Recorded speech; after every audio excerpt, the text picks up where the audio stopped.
The Lord be with you. And with your spirit.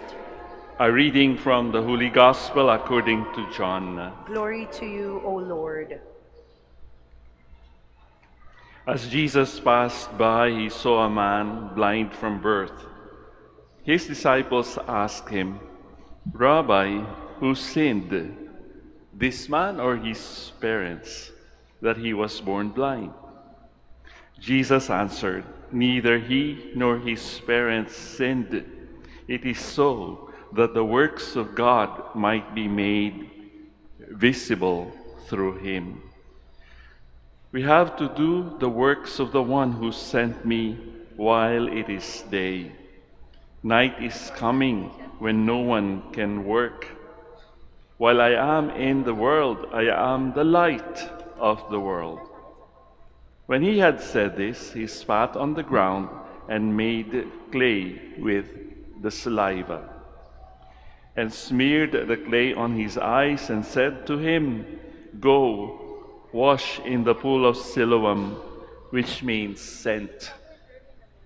So he went and washed and came back, able to see. His neighbors and those who had seen him earlier as a beggar said, "Isn't this the one who used to sit and beg?" Some said, "It is." But others said, "No, he just looks like him." He said, "I am." So they said to him, "How were your eyes opened?" He replied, "The man called Jesus made clay and anointed my eyes and told me, 'Go to Siloam and wash.' So I went there and washed and was able to see." They said to him, "Where is he?" He said, "I don't know." They brought the one who was once blind to the Pharisees. Now Jesus had made clay and opened his eyes on a Sabbath. So then the Pharisees also asked him how he was able to see. He said to them, "He put clay on my eyes, and I washed, and now I can see." So some of the Pharisees said, "This man is not from God, because he does not keep the Sabbath." But others said, "How can a sinful man do such signs?" There was a division among them. So they said to the blind man again, "What do you have to say about him, since he opened your eyes?" He said, "He is a prophet." Now the Jews did not believe that he had been blind and gained his sight until they summoned the parents of the one who had gained his sight. They asked them, "Is this your son, who say was born blind? How does he see now?" His parents answered and said, "We know that this is our son and that he was born blind. We do not know how he sees now, nor do we know who opened his eyes. Ask him. He is of age. He can speak for himself." His parents said this because they were afraid of the Jews, for the Jews had already agreed that if anyone acknowledged him as the Christ, he would be expelled from the synagogue. For these reasons, his parents said, "He is of age, question him." So a second time they called the man who had been blind and said to him, "Give God the praise. We know that this man is a sinner." He replied, "If he is a sinner, I do not know.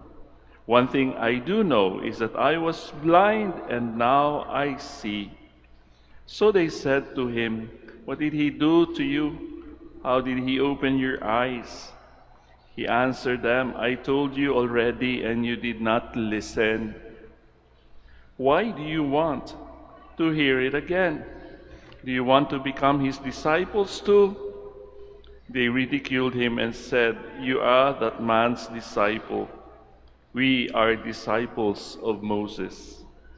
We know that God spoke to Moses, but we do not know where this one is from."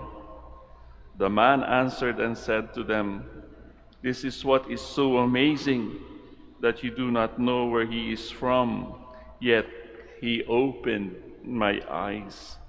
We know that God does not listen to sinners, but if one is devout and does his will, he listens to him.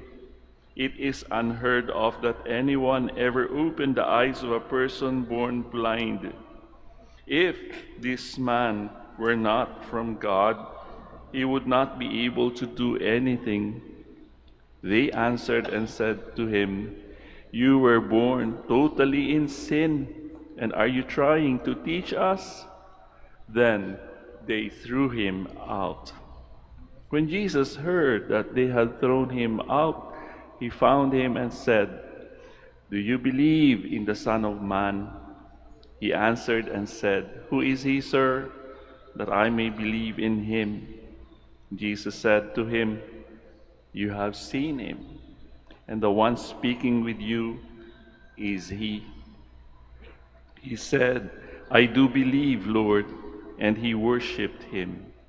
Then Jesus said, "I came into this world for judgment, so that those who do not see might see, and those who do see might become blind."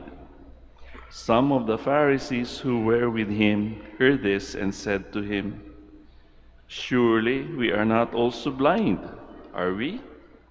Jesus said to them, "If you were blind, you would have no sin. But now you are saying, 'We see,' so your sin remains." Brothers and sisters, dear friends, the gospel of the Lord. Praise to you, Lord Jesus Christ. Please be seated.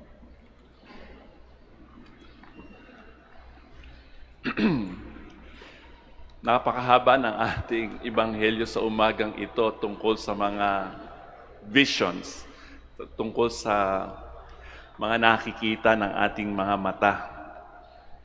Palagay ko sa inyo o tayong lahat ay meron namang 2020 vision, meaning to say, klaro at nakikita natin ang ating paligid, lalong-lalo na kapag may liwanag. Pero yung karanasan ng taong ito sa ating ebanghelyo ay naiiba, sapagkat nung mga panahong iyon, sinasabi nila kapag ikaw daw ay merong kapansanan, sapagkat hindi siya makakita, di ba? Ang hirap ho. Imagine niyo lang, isipin niyo kung paano kapag lumalabo ang ating mga mata at tayo ay mawawalan ng liwanag sa ating mga mata, mahirap hong gumalaw. Kaya nga ang taong ito ay namamalimos na lamang sapagkat he was born blind. And many people would say, kasi makasalanan yan eh. Either siya o yung kanyang mga magulang o yung kanyang mga ninuno. Kaya siya bulag from birth. Since birth. Ang hirap ho nun, di ba? Kanyang mundo ay napakadilim. Pero anong ginawa ng Panginoon sa kanya? Gumawa ng putik sa lupa with his spittle at ipinahid sa kanyang mga mata at siya'y nakakita after washing in the pool of Siloam. Sarap noon, di ba? Ang pakiramdam noon, parang nabunutan ka ng tinik. For the longest part of your life, you have been blind, and yet now you see. Palagay ko nakakaranas din tayo ng ganyan. Maaring hindi tungkol sa ating pananaw o sa ating mga pagtingin o sa ating vision. Kapag tayo ay naiibsan ng ating mga, kung ano man ang ating pinagdaraanan sa buhay, di ba nakakahinga tayo? Kagaya rin ng blind man, di ba? Nagpapasalamat din tayo. Yung experience nitong bulag na ito ay kakaiba sapagkat pabalik-balik siya sa Panginoon, di ba? Yung una, talagang sinunod niya yung sinabi ng Panginoong Jesus, maghugas ka doon sa pool of Siloam at ikaw ay makakakita. Pero yung mga Pharisees, di ba? Klaro ang kanilang vision, ang kanilang mga mata, malinaw. Pero sabi nila, hindi, makasalanan ka kahit ka nakakakita. Sino ba itong nagmilagro supposedly para sa iyo? Hindi niya kilala sapagkat hindi niya naitanong. Makasalanan ka pa rin kahit ikaw ay nakakakita, sabi ng mga Pharisees, sapagkat ang naggawa ng milagro para sa iyo, ginawa niya yun sa Sabat. Bawal yun. Hindi yan milagro, sabi ng mga Pharisees. So pinapakita sa ating ebanghelyo, yung ating physical vision is not the real vision. Ang Panginoon ay may nakikita dito sa taong ito. Sabi nga ng Panginoong Jesus, di ba, sa Ebanghelyo, He was born blind. Ginamit ng Panginoon upang ipakita kung sino talaga ang nakakagawa ng milagro. To show the glory of God in this man who was born blind but now can see. Merong isang kwento tungkol sa ganyang klaseng vision din. Merong isang pulubi at sa katapat na bahay, merong isang pintor, an artist. Sabi niya, may nakita siya doon sa isang namamalimos, a beggar. Sabi niya, this person, I can see something in him. Kaya ipinaint niya pero hindi alam nung tao. Araw-araw na siya ay pumupunta doon sa tapat ng kanyang bahay, pinipaint niya yung kanyang muka. At nung natapos ang kanyang painting, pumunta siya doon sa pulubi at sinabi, "Bro, kita mo ba tong painting na ito? Ilang buwan ko yang ginawa." "Sino po siya?" "Ikaw yan." Sabi niya. "Hindi naman ako yan, layo-layo." "Tingnan mo mabuti." Tinitigan niya. "Hindi ako yan."